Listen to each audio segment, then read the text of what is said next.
All right, guys. So I just got home from the Breaking Points live stream of the first presidential debate between Trump and Biden. And I'm going to have full coverage for you guys tomorrow with some clips and some media reactions and all of that good stuff. But I had to make this video real quick because I'm actually struggling to process what we all just witnessed, okay?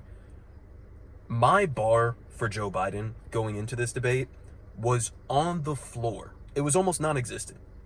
And somehow Joe Biden managed to trip over that non-existent bar.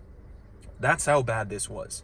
Guys, it was so bad that I was watching the CNN and MSNBC reactions after the debate.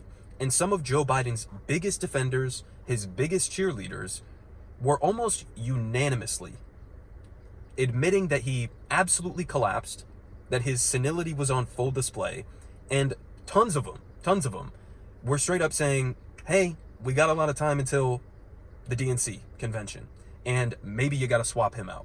That's how bad it was, okay? From top to bottom, this is the only thing that people are talking about, is that Joe Biden came across like a 270-year-old man in this debate. He had this, 1,000-yard stare, the old man stare, that anybody who's had grandparents with dementia understands what I'm talking about.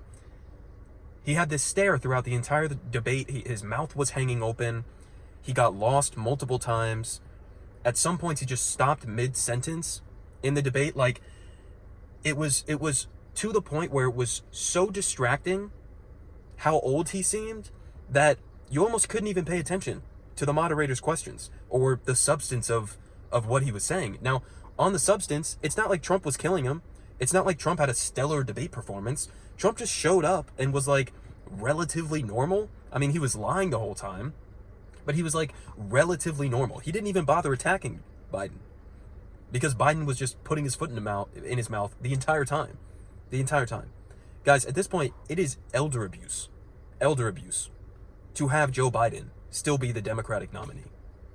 I mean, I don't know if it's going to take Obama coming in over the top ropes and stepping in, or maybe it's Jill, maybe it's his family that needs to step in at this point. But and this is a point that Crystal was making earlier, we're approaching Dianne Feinstein territory here, where I'm not even sure if Joe Biden is cognitively there enough to recognize the current state that he's in.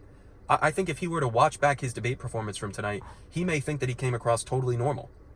I mean, it's simultaneously comical that we're at this point, that we just went through an entire Democratic primary where they effectively shut it down and there was no real primary. They're insisting, they're gaslighting the entire time. He's fine, he's strong, he's mentally competent, all of this and that.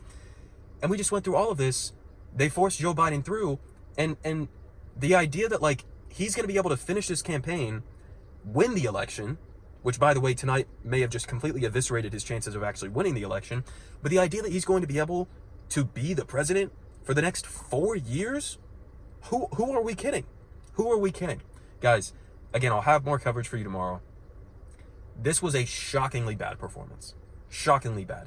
I don't think it's an exaggeration to say that this could be the single worst presidential debate performance in history. I don't even think that's an exaggeration. So, again, I'll have more coverage for you guys tomorrow. I had to get this video up because I was just genuinely, even my low bar was somehow not low enough. And so, I'll see you guys tomorrow.